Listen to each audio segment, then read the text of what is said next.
All right, so in 4.4, obviously we talked about trig functions of any angle. So now we're moving around our unit circle. We're going outside the unit circle, and we're using it with the right triangles, combination of the two. So this one says, given that cosine of theta is negative 5/13 and the sine is greater than 0, find the following. Because those angles are not on my unit circle, I know immediately I have to draw a right triangle. Okay, so you can draw it however you want, as long as you realize that visually that doesn't make sense if it's a negative x. So I don't care if it's in the right quadrant, as long as you would know how to apply the signs. Technically, if I have a cosine that's negative 5/13, the radius is always positive, right? Which means I have to move back. So you could put a negative 5 here and a 13 here, or you could draw it where it's supposed to go, which would be negative 5 for right now at least, 13. And then you have to look at the second piece of information, which says sine has to be greater than 0. That's how you identify what quadrant it would be. If sine's greater than 0, that means it's positive, correct? Which means this has to be in the second quadrant. In order for cosine to be negative and sine to be positive, it's got to be second quadrant, which means that my y is a positive 12. So 5, 12, 13 is your triple, okay? And then you would need to use both pieces of information, the fact that cosine is negative and sine is positive, to know which quadrant this triangle would lie in. Everybody's good on that, right? Okay, then the sine is opposite over hypotenuse, which is 12/13, and the cotangent would be adjacent over opposite, which is negative 5/12. I think most, if not all of you, got that right, so that's good. Number 3 said evaluate the trig function. So we're looking for the tangent of 13 pi. Don't go around your circle like 6.5 times. Realize that that's a whole number, and the whole numbers are either even or odd. That classifies what side of your circle that's on. Because you wouldn't want to, if I give you the tangent of 113 pi, you should be able to get it just as fast. You don't want to have to convert. Like I've seen people convert this into degrees, find coterminals. That's a lot of work to do for something that should be quick recall. So if it's odd whole numbers, we said it's on the left, which is a negative 1, 0. If it was even whole numbers, it'd be on the right, which is so even, odd. Okay, so the fact that 13 is odd tells you I'm using the coordinate point that's on the left. And the tangent is the y over the x, or the 0 over the negative 1, which is 0. Easy stuff. Don't make it harder than it needs to be. Okay? Number 4 said find the reference angle, then evaluate the trig function. So I could figure out where this lies, because at some point it might say graph both of these things. Negative 3 pi/4 means I'm moving clockwise instead of counterclockwise. This would be negative half. If I went all the way to the x-axis, it'd be negative 1. And 3/4 would be in between the negative 1/2 and the negative 1. So I know my angle is in the third quadrant. Now a reference angle is the distance between that angle and the x-axis. So I only have to go 1 more fourth to hit that pi, which means that my reference angle, or theta prime, is pi/4. If it is a unit circle angle, so if it is an over 4 or an over 6 or an over 3 or an over 2, then the reference angle is pi over the denominator. It doesn't matter what it is. If I give you 231 pi over 3, that's a bad example because that can be reduced. 232 pi over 3, your reference angle is pi over 3. You just got to figure out from that, where does it go in your unit circle, okay? So I know that the reference angle is pi/4, which means the coordinate point there is √2/2 and √2/2. And then because it's in the third quadrant and all students take calculus, which of my 6 trig functions would be positive?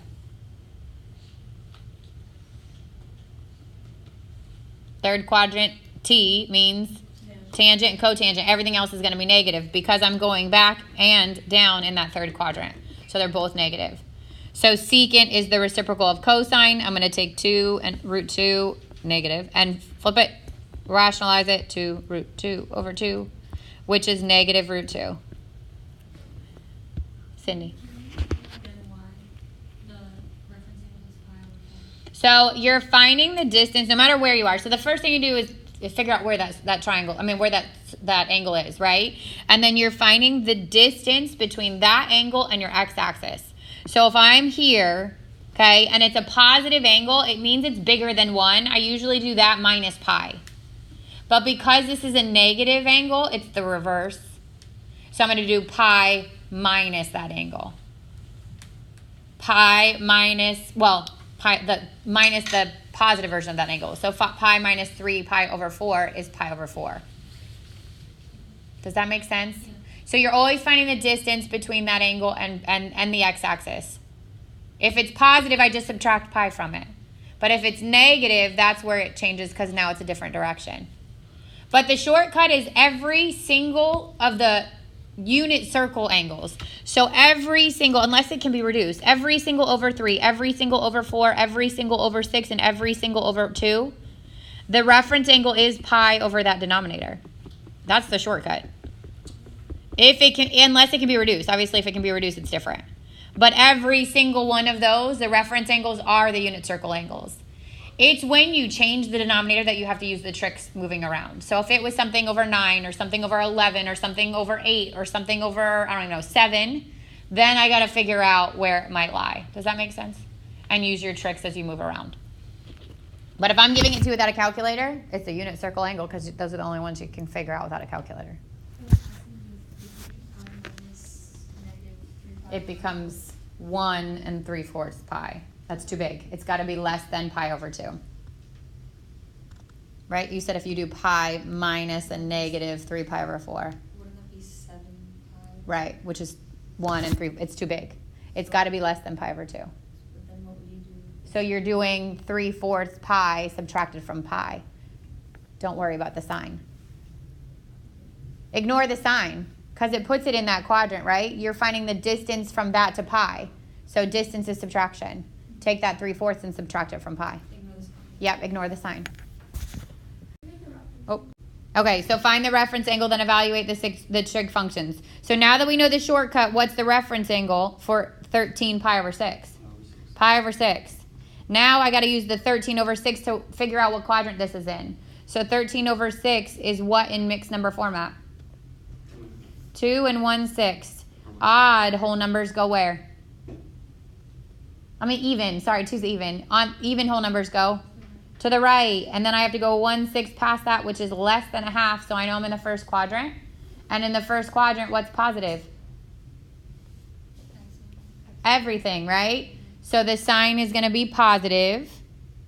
And it's an over 6, which means root 3 over 2 and 1/2. Sine is a positive 1/2. So get your reference. Know your coordinate point from your reference. Figure out where it is on your unit circle. And from there, apply your positive negative sign. Even if you messed up the positive and negative sign, if you knew it was over 6, you should be able to get all the values, right? Because you should know those points. You proved it to me on your unit circle quiz. All the over 6s are root 3 over 2 and 1/2. From there, you can get your sine, your cosine, your tangent, your secant, your cosecant, and your cotangent. And then figure out where it lies and put the positive negatives on it. All right, last one says the point is on the terminal side of an angle in standard position. Determine the exact values of the 6 trig functions of the angle. If the point is -3, -5, I know I'm outside my unit circle, which means I have to draw what? A triangle. So -3, -5 means I'm going from my center back 3, that's a -3, and down 5, that's a -5. So my triangle looks like this. The reference angle always goes in between the x-axis and the terminal side, which means theta is here. Is this a 3, 4, 5 triangle? No, why not? The 5's not the hypotenuse, so don't make that mistake. That's an easy mistake to make, okay? So I could do -3 squared plus -5 squared, but the negatives are going to go away either way. So I'm just going to do 3 squared plus 5 squared, or 9 plus 25, which is 34. And the hypotenuse is the square root of 34. Good so far. So sine is opposite over hypotenuse, -5 over root 34, which becomes -5 root 34 over 34. Cosine is adjacent, -3 over root 34, which is -3 root 34 over 34. The tangent is opposite over adjacent, -5 over -3, which is 5/3. And then come the reciprocal functions. Cosecant, flip it before you rationalize it. So root 34 over 5, and it's negative.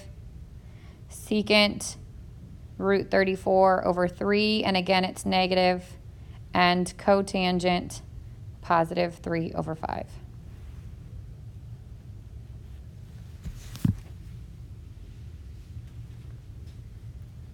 Questions? All right, so we're just going to get a head start on 4-5. So 4-5 is the graphs of the sine curve and the cosine curve. We are now taking the points around the unit circle and separating them out, putting them on an XY axis. Okay, so we're going to learn how to graph first the sine curve, then the cosine curve. I cannot stress the importance of these because next section we have to learn how to do secant and cosecant, and those are based on sine and cosine. If you don't know how to do sine and cosine, you're not going to be able to figure out how to do secant and cosecant. All right, so we're going to walk through the first two in this section, and then also in that section's cotangent and tangent. Okay, all four of them are going to be coming out of here. 0, oops. So how do we get the sine curve? This is the standard sine curve, or the parent function of sine, and it comes from making your x-axis theta. So these are your radians, and the y-axis is your sine value. So if I overlap this with my unit circle, and you think about this being 1, 0, 0, 1, negative 1, 0, and 0, negative 1. Focus just on the sine, right? Because that's what this curve is. So if I asked you what is the sine at 0 radians, you'd tell me it's what? 0. That's where this point comes from. So if the theta is 0, then the sine is 0. What's the sine at pi over 2? 1. That's where this point comes from. What's the sine at pi? 0. What's the sine at 3 pi over 2? Negative 1. And the sine at 2 pi? 0. And then if I filled in all the angles in between, all the over 6's are going to be those root 3 over 2, right? Negative, that's here. Negative root 3 over 2, negative root 3 over 2 here. The over 3 would be your 1/2. Other way around. This would be your 1/2. Sorry, I was thinking cosine. That would be 1/2. This would be root 3 over 2. Then root 3 over 2. Then 1/2. 1/2. Root 3 over 2. Root 3 over 2. 1/2. So that's where those points come from to make this curve. Okay. What we're going to do with this graph is just like all of the other graphs we've done, shift it. So it might go up, it might go down, it might be squished, it might be stretched, okay, and it might be reflected. So all of those individual parts are going to come from your shifts, and I'll teach you how to figure them out, okay? But the sine curve pattern starts at the 0, goes up to the amplitude, down to 0, down, up. So it's 0, up, down, up, which is going to change for the cosine. This is 3 full cycles. So 1 full cycle is what it would take to get around your unit circle once. If I keep going around my unit circle, do the values of the sine curve change? No, they just repeat, right? So that's what happens here. This would be 1, what they call a period or a cycle. This would be a second one. If I move in the negative direction, I get the same curve. So it just repeats like waves, okay? It goes up and down and up and down and up and down the same distance. So the vertical distance is called your amplitude. The amplitude is half the distance between the maximum and the minimum values of your function. And it comes from A, which is in front of your trig functions, attached to it, not added or subtracted from it, but actually attached to the trig function. In the front is the A. And the absolute value of A is your amplitude. So I ignored the sine. The sine's actually going to flip it upside down just like it normally does. That's a reflection. The period is how long it takes to complete 1 cycle of your curve. 1 up, down, up cycle. And that's 2 pi over b. The b is in between the trig function and the x. So in this case, it's in between sine and x. Whatever number is there is your b. And that's how long it takes to get from start to finish of 1 single curve. All right, so this is how your book says to graph. I'm going to tweak it just a little bit because in my experience, kids are better at multiplying fractions than they are at adding fractions with different denominators, okay? So you're going to start this with this point. Identify the amplitude and the period. So the absolute value of A is your amplitude, 2 pi over B is your period. And then once you get your period, so instead of number 2 listed here, you're going to take the period and you're going to multiply it times 1/4 And then you're going to do the period times 1/2. And then you're going to do the period times 3/4. It's the same thing as adding the fourth of the period. So it's the exact same thing. It's just a different way to do it.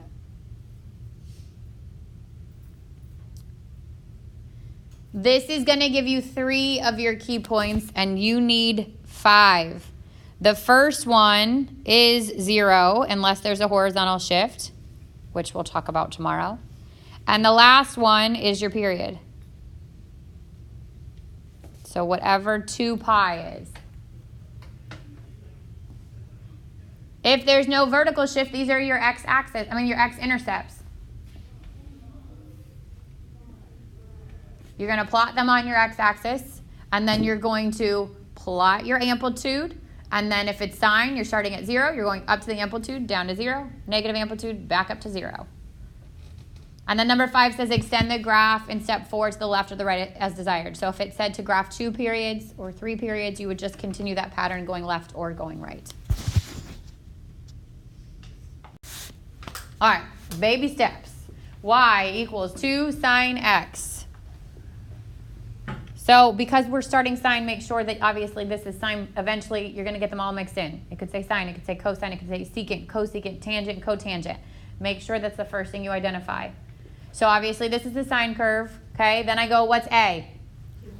A is 2, which means my amplitude is what? 2. That's how high it's going and how low it's going. What's B? In between the sine and the x is 1. And the period is 2 pi over b. Or 2 pi. With me so far? Easy stuff, right? Same starting point every single time. All right, now I'm going to take that period. I'm going to multiply it times 1/4. It's in between the sine and the x. And since there's nothing there, it's a 1. I do 2 pi times 1/4 times 1/2 and times 3/4.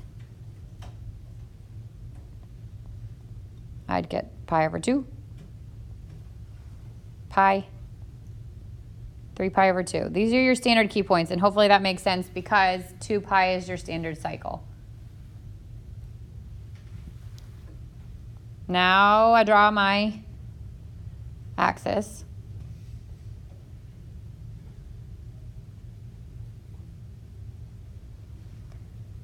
And I do my key points. Now remember, these are 3 of the key points, but what's the first one? 0. And what's the last one? 2 pi. Okay, so before that comes 0, and after it comes 2 pi. So I go pi over 2, pi, 3 pi over 2. Last one is 2 pi. You should have 5 horizontal key points. Then I do amplitude, which is 2. So up 2, down 2.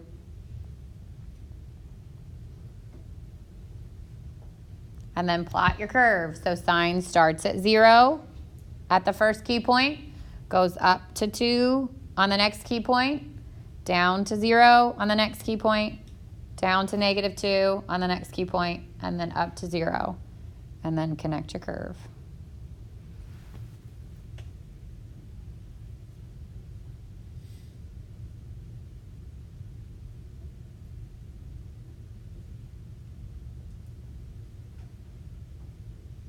Questions so far? We're not gonna move on. All right, so the first thing we want to identify from this is what? A and B. A is what? The amplitude. Good. It's going to be the amplitude, and it's what's in front of the. In this case, it's only sine, but eventually we're going to get into cosine and tangent, all that stuff. A is always what's attached to the front of it. Okay, so A is 1/2, and the amplitude is the absolute value of that, which in this case stays the same. We're going to talk today about what happens if there's a negative on the front. Then we look for B, and B is what's in between. Again, we're eventually going to get into all the trig functions, but for now we're looking at sine, in between sine and the x, which is what? 1, which means the period is 2 pi over 1 or 2 pi. 2 pi is your standard curve. So hopefully like eventually you practice these enough and you start to know your key points. If it's based on 2 pi, you don't always have to go through the work of it. But for right now, since we're just getting our feet wet with it, I'm going to work through those steps. So we said we're going to take that 2 pi or that period and we're going to multiply it times a fourth. We're going to multiply it times a half. And we're going to multiply it times 3/4. And that's going to give us our center 3 key points. So simplify this and I get pi over 2. This is pi and this is 3 pi over 2. And then we said our first key point is the 0 because there's no horizontal shift, which again we're going to talk about a little bit later. And the last one is the period, which in this case is 2 pi. Everybody with me so far? All right, so now I'm going to draw my graph. I want my y-axis and my x-axis. And then I'm going to plot my 5 key points. So the first one is 0. The second one is pi over 2. The third one is pi. The fourth one is 3 pi over 2. And the last one is 2 pi. And our amplitude is 1/2. So if this is 1 and this is -1, I'm going half the distance up. The sine curve starts at 0. It goes up to positive whatever the amplitude is. In this case, it's 1/2. Comes back down to 0. Goes to the negative amplitude and comes back up to 0. So that is one full cycle of y equals 1/2 sine of x.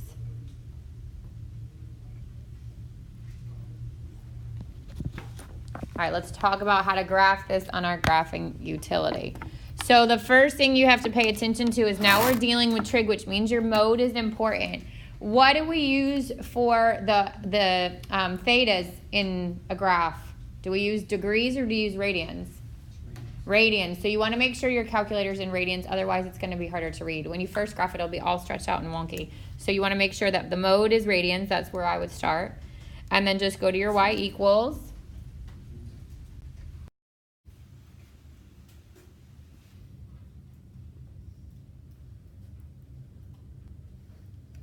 And I'm going to type in, so 1/2 sine, which I use my trig function, sine, and then the x is your variable.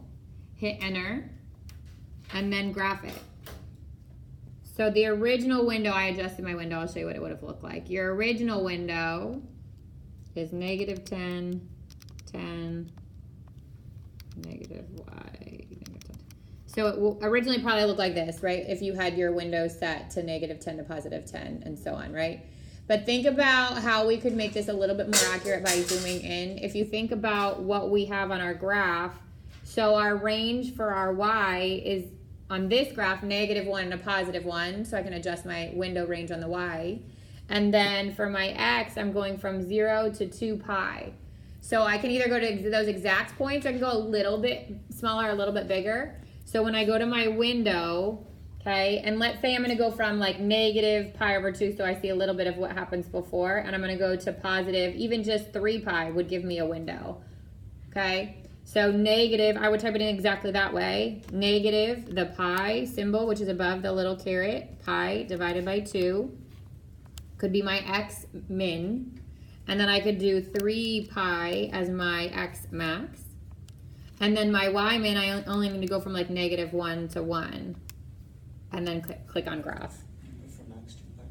I did 3 pi just so that I see the full curve. But you could do, I mean, if you wanted an exact duplicate of what you see, then you could do your range from 0 to 2 pi and you should get exactly what you're looking at. And then you may want the minimum and max one. I did -1 to 1. Yep. Because my amplitude's a half. So if my amplitude is 3, obviously you need to make that bigger.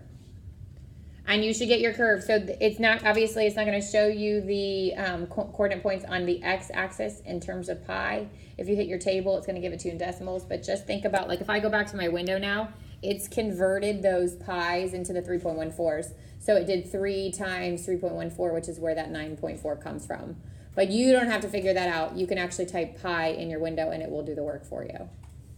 What did you put for the x and max? I did I did -pi/2 and 3 pi just so I got a little bit before the curve and a little bit after the curve. But if you wanted to get it to exactly what you're looking at, then you can set your x min to 0 and your x max to 2 pi. And then your graph, as far as the xy, would be restricted to exactly what you're seeing as we graphed. But again, notice that the tick marks are 1, 2, 3, so it's crossing through just a little bit past 3, which should make sense because that's where pi is. Does that make sense? Yeah. Okay, so I don't want you to be graphing on your calculator to get an answer. Unless it's the last couple of questions. I want you to be graphing on your calculator to verify. And if that's the case, you can also use your app, because your app will do the same thing. Questions? So on your test, again, remember I'm going to split it. You're going to get a non-calculator portion and a calculator portion. This time the calculator portion is much smaller, okay? But it might have a word problem in which you'd have to graph it and answer something based on the graph. Questions? Okay. So let's try this one more. What do you notice about this? Like before we even start, what kind of changes are happening from your parent function? The b is now different, right? Which means I'm not going to go from 0 to 2 pi. Something's going to change there, which means my key points are going to change. And the 3 on the front is causing what? The amplitude to. Amplitude to be higher, so it's going to be taller, right? Does everybody understand that? Yeah? Okay. So a is 3, which means that's your amplitude. B is 2, which means your period is 2 pi over b, 2 pi over 2, which is pi. And then I do pi times a fourth, pi times a half, pi times 3/4. When I get pi over 4, pi over 2, 3 pi over 4. First one is still 0, last one is still period, which this time is pi. So if it said wanted you to do like If it's what? If it says it wanted you to do like the full. So you would just space them out exactly the same, duplicate them either on the right or the left, and continue your curve. Okay. Which we're going to have to do when we get into our reciprocal functions, but you'll see that on Tuesday. Do you want us to find it before the points, or is it okay if we just like? You can space it out the same. It doesn't have to be exact. Alright. Yeah. All right, so now I would get 0. I would get this time, because it's a whole thing in pi, so think about last time we went to 2 pi here. This is going to happen faster, right? It's going up and down quicker, which means it's more narrow or squished, if you think about it that way.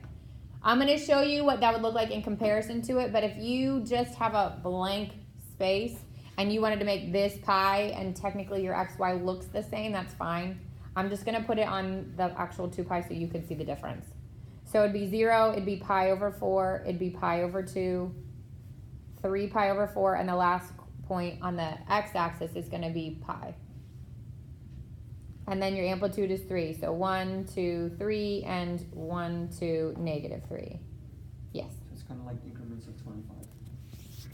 Quarters. Yeah, you mean? Yeah. quarters. Yeah. So before we're doing a quarter of the 2 pi, which is why it's a half. Yeah. And now it's a quarter of pi. Yeah. Yeah. So I'd start at 0, I'd go up to the amplitude, I'd go down to 0, I'd go down to the negative amplitude, I'd come back up to 0. Try not to make those sharp corners. They're not really like don't make it a sharp corner. This should be a smooth and continuous graph. And again, if I overlap this with the last one, 1, it would be taller, and 2, it would be creating that curve in half the horizontal distance. Okay, it finishes the cycle faster is what it's called. But it's basically a horizontal shrink. Everybody good so far? Okay. Now I'm actually going to skip this one. So it just says determine the amplitude in the period, and then you would end up graphing it. Amplitude is 3, right? Period would be 2 pi over pi, which is 2. So the reason I pulled this example in is because your period doesn't have to have pi. The points along my x-axis don't have to have pi. This one would be a quarter. No, it would be a half, 1, 3/4, and no. A half, 1, 3 halves, and 2. Okay? But none of them have pi, which is totally fine. Alright, so what happens when we have what's called a phase shift? A phase shift is a horizontal shift when you're dealing with your sine and cosine curve. And that comes into play when you have something inside the parentheses with your x. So if you are adding or subtracting something from the x inside the parentheses, this is causing a horizontal shift, just like on all the other graphs, right? But in sine and cosine, they call it a phase shift, okay? So if it's positive, just like all the other graphs before, if it was a plus, we usually shift it left, and if it's a minus, we shift it right. Same case here. okay? And you find that phase shift by doing C over B or taking what's inside these parentheses and setting it equal to 0. It would be the same thing. So you either do C over B, which means you're changing the sign on a C because it's minus, or you set what's inside the parentheses equal to 0 and solve for X, and that's your phase shift. So you start these graphs the same way. You find A, amplitude, B, period, and then you find your quarter points, but then you take your phase shift and add it onto those quarter points. And what will happen is you see this is a phase shift to the right. Notice that it's not on 0, it's been shifted to the right, and all your points got shifted to the right with it. All right, so it says determine the amplitude, the period, the phase shift of the following, and then graph the function. I'll be honest, as far as level of difficulty goes, you're starting to see more of what would you see on your test. You're not going to see a 2 sine x, okay? You're going to get some phase shift, you're going to get some period shifts. So start the same way we've been starting. My amplitude is what? 2, okay? What's B this time? 4, which means the period is 2 pi over 4 or pi over 2. And because there's something being added or subtracted from pi inside the parentheses, there's now a phase shift. 2 ways to find it is C over B, and C is the opposite of this, which would be negative pi. B is the 4, so negative pi over 4 is your phase shift. Or just take what's in those parentheses, set it equal to 0, and solve it. So 4x would equal negative pi, x would equal negative pi over 4. Either way, your phase shift is negative pi over 4. That tells you you're shifting everything left, pi over 4. So I'm going to find the key points the same way we did already. I'm going to take the pi over 2, the period, and multiply it times a fourth, times a half, and times 3/4.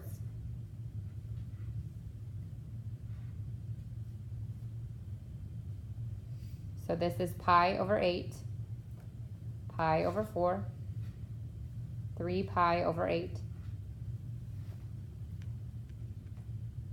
What's the first one?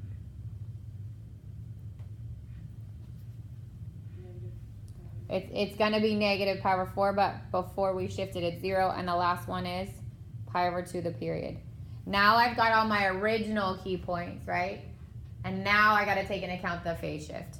So from each of these key points, I am subtracting pi over 4 because it's a negative pi over 4. So minus pi over 4 here, here, here, here, and here. Yep. The question was if it was positive, would you add it? Yep. So you wouldn't do pi over 8 minus negative? Correct. So if it's because we changed the sign up here, right? This is the opposite sign here. That's your phase shift. Your phase shift is in the direction it should go. So if your phase shift is negative, then you're shifting everything left. If your phase shift is positive, you're shifting everything right. And the phase shift will be the opposite sign of the original. So does that make sense? So if you look at the original, it's positive. That means I'm moving left. But the phase shift, when you find it, will include that left shift. You just have to combine it with what your key points are. So from here, I get negative pi over 4. This becomes 2 pi over 8, so negative pi over 8. This is 0. This is 2 pi over 8 again, so pi over 8. And this is 2 pi over 4, or pi over 4. So now these are my 5 key points. You with me so far? So plan it out. Look how many are left of your y-axis. I need space, right? I need negative pi over 4 and negative pi over 8 to the left. If there was a bunch to the left, then I would extend it out to the left, but I need at least a couple of spaces left of my y-axis. So I can say that this is negative pi over 4. This is negative pi over 8. 0, pi over 8, and pi over 4. Those are my 5 shifted key points. What was the amplitude? 2, so up 2, down 2. And then it's sine, so I start at 0. I go up to the amplitude, come back down to 0, negative amplitude, 0.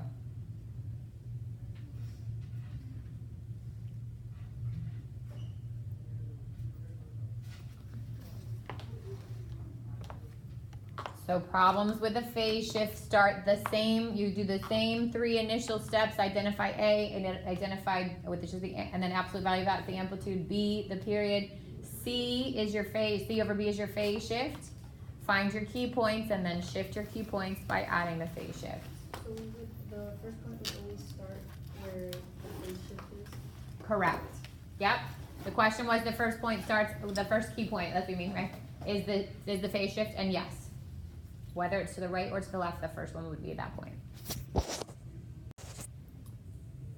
All right, see if you can work through this. So determine the amplitude, the period, and the phase shift of the following, and then graph the function.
You can get an idea of what a test question would look like as far as this. It might just say graph, and then it's going to ask you for the key points. There's a line for the key points, the amplitude, the period, and then I'm going to expect to see your graph. So you're going to go through all those different parts. And again, by the time we get to test, it's not going to be just a change of amplitude or change of period. It's going to be a shift. It's going to be, you're going to get in a minute, a reflection, a vertical transformation, all those things. So a little bit more complex. So you've got to master these basics before you get to all that stuff. I think the phase shift is the hardest part because you're multiplying and then adding that kind of stuff. If you can do the phase shift, you should be okay. Everybody good? Yeah? All right, so the graph of cosine is exactly the same steps. Everything we did for sine applies for cosine. Okay, the difference is the pattern when you go to graph it. So your cosine, again, if you think about it in terms of what we talked about yesterday, our quadrant angles, if this is 1, 0, and this is 0, 1, and this is -1, 0, and this is 0, -1, and now we're saying that the x is still theta, these are still your angles, but the y's are the cosines. So now if I were to go around your circle and say, what's the cosine where theta is 0, you'd tell me it's what? 1. What's the cosine where theta is pi over 2? 0. What's the cosine where theta is pi? -1. And then 3 pi over 2 is 0. And then 2 pi is back to 1. So our cosine starts at the amplitude. The parent function, the amplitude is going to be 1. But the cosine starts at the amplitude and like a roller coaster goes down, down, up, up. That's the pattern for cosine. Every single thing else is the same. Amplitude's the same spot. B is in the same spot. Period is 2 pi over B. The phase shift affects it the exact same way. You still do the fourth, the half, the 3/4, and then adjust it if there's a phase shift. The only difference is when you go to graph it, what does your pattern look like? It starts up, goes down, down, up, up. That's the only difference, okay? So determine the amplitude and period. We don't even have to graph this one. This time, what's true about your A? That hasn't been this case yet. It's negative. So A might be -2, but the amplitude is what? +2. It's always the absolute value. That negative is going to take your graph and flip it upside down, just like it usually does, which we'll talk about in a second. And then the B, in this case, is what? 4. Which means your period is? Good. 2 pi over 4, which is pi over 2. And then if I was to graph this, I do my 1/4, 1/2, 3/4, do the 0 at the end, at the beginning, do the pi over 2 on the front, and plot my points. And then because it's negative, I'd flip it upside down, okay? But we'll talk about that in a second. Now I want you to graph it. So determine the amplitude, the period, the phase shift of y equals 2 cosine 3x minus pi. And I want you to add to graph this one. See how far you can get.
Okay, so hopefully we got to here, right? Our amplitude is 2, our period is 2 pi over 3, which means our initial key points were pi over 6, pi over 3, pi over 2, added on the 0 and the 2 pi over 3.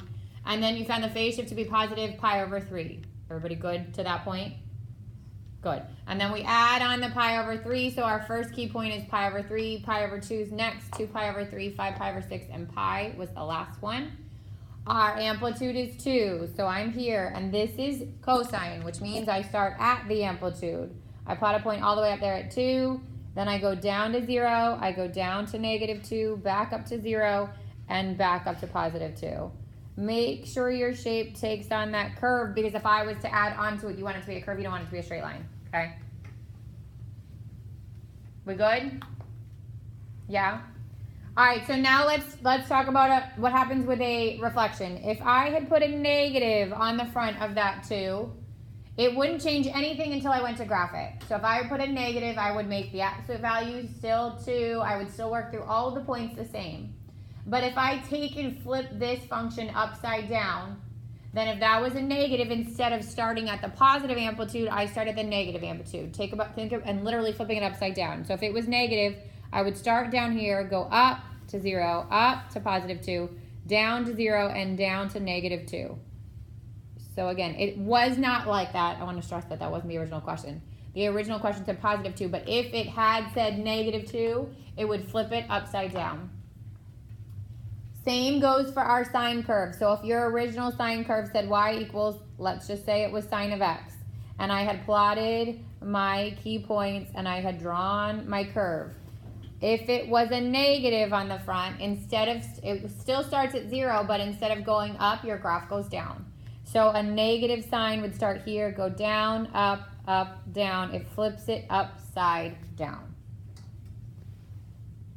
Make sense? Okay, so negative, just like a regular reflection, flips whatever your graph is upside down. All right, then the last thing is a vertical shift. So if a number is added to or subtracted from a function, a vertical shift occurs, just like every other type of graph, right? If I'm adding a number to a trig function, then it moves up. If I'm subtracting a number, it moves down. So if I had said sine of x plus 2, I would have taken my initial function, which would have gone up to 1, down. It would look like this.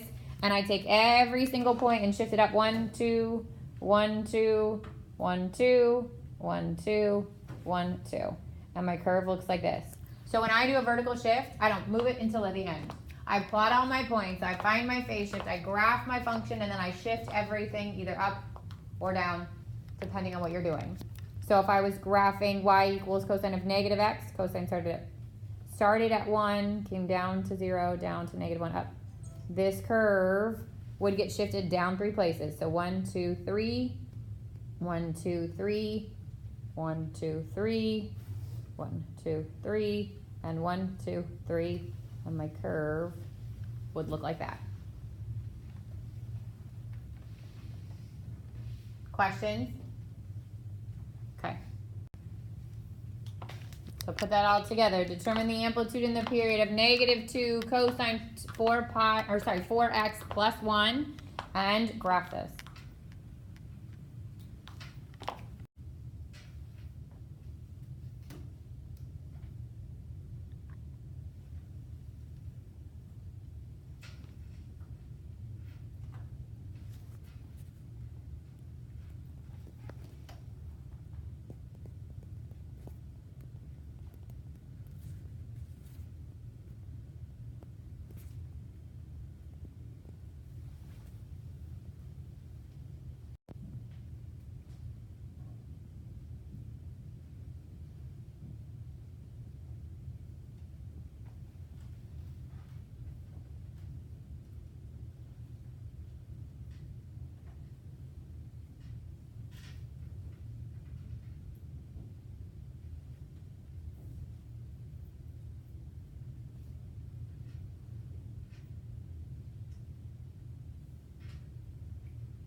All right, so this is where it gets tricky with a vertical shift and a reflection. And I want you to think about, there's two ways to do this. I don't care which way you pick, but you got to think about what you're doing.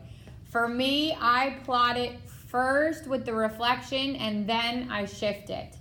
So if my cosine is a -2, that means instead of starting at +2 like I normally do, I'd start at -2. So I'm already going to reflect it.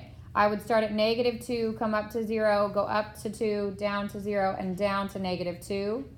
And without the shift, it looks like this. With me so far? Now it's a vertical shift, so every single one of those points is getting shifted up one place. And this is what my ending graph should look like. So I can go back through and I can erase the one before it was shifted, okay? That's one way to do it. The other way is to graph it with the shift and then reflect it. But if you're going to do that, it's not a simple reflection upside down. It is a reflection over the y-axis. So it's symmetric, like you have to fold it along your x-axis. Sorry, not your y-axis, your x-axis. You have to fold it over the x-axis to see the flip. In my opinion, it is easier to do the reflection and then the vertical shift. Flip it upside down first and then shift it. If not, it gets confusing. Well, for me, I think it gets confusing. So if it's that case, if I had done the vertical shift first, so I would have shifted everything up 1 from my initial pi, well, I won't mark all the thing.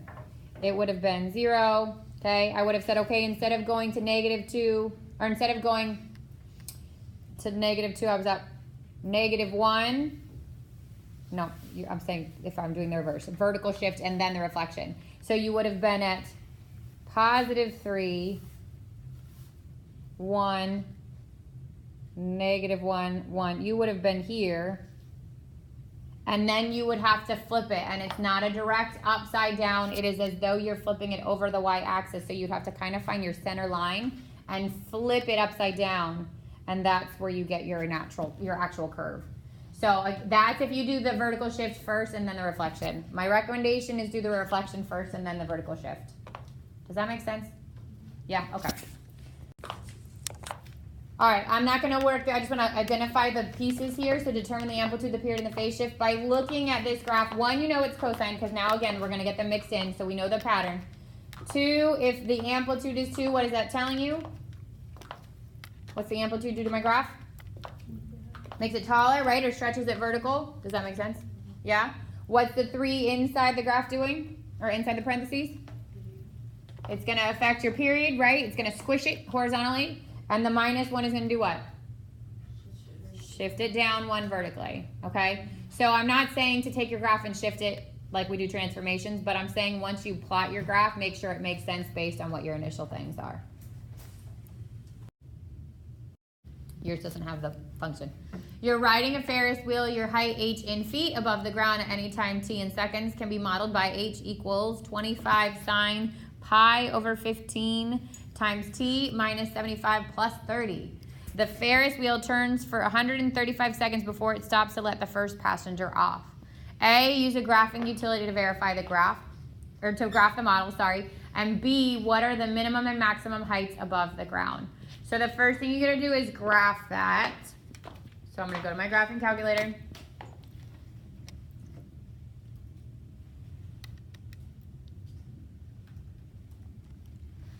I'm going to plug in, I'm going to type it in. So it's 25, and I don't have an h or a t, but my t can be my x and my h can be my y, right? That doesn't matter. So I'm going to do 25. Actually, let me just clear this out. 25. As soon as I hit sine, the parentheses open up, okay? I need to group what's inside this. So basically, I have to do a parentheses there and there.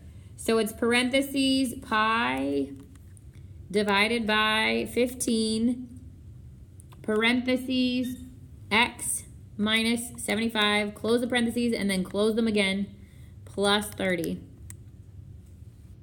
And then I hit graph.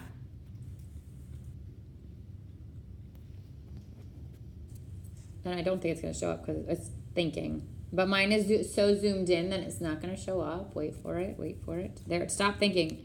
Okay? It's not even in that range. So if you think about what's happening here,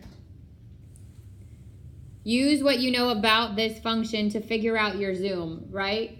What do I know about the plus 30 at the end? What's that plus 30 doing to my graph?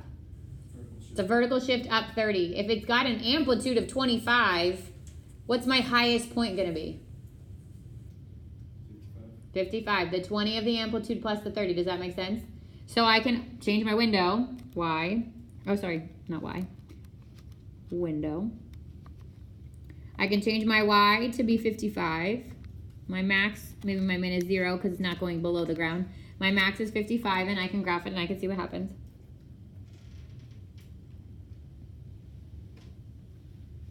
Still not getting a big curve. But think about what would be my period, right? So what's going to take me to graph a whole one? If I take this, and my B is pi over 15, then the period would be 2 pi over 15.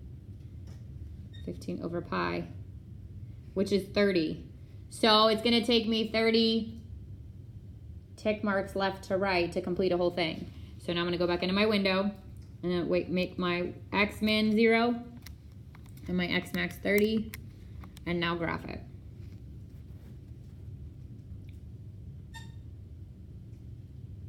Now I've got my curve, okay? So that's the graph of it. And B says, what are the maximum and minimum heights above the ground? Well, we already talked about the max, right? We said it's the amplitude plus the vertical shift, which is 55. But let's say that doesn't make a whole lot of sense to you. How could you find a max and min from a graph? Remember the menu? Calc. So I go second, calc. And I go first, I'm going to do min. Minimum. Remember, this is your left bound, right bound. There's more than one minimum, so you have to tell it where you want it to choose from. So I have to go left of the minimum, anywhere over here. Right of the minimum. Let it guess. It's going to bring me to 7.5, and y is 5. So the minimum height is 5, and this is in feet, so 5 feet. And then I'm going to repeat that whole process. Second calc, go maximum. Anywhere left, so even over here is fine. All the way to right. Guess, and it's going to bring me to where the y is at the top, which is 55. Maximum is 55.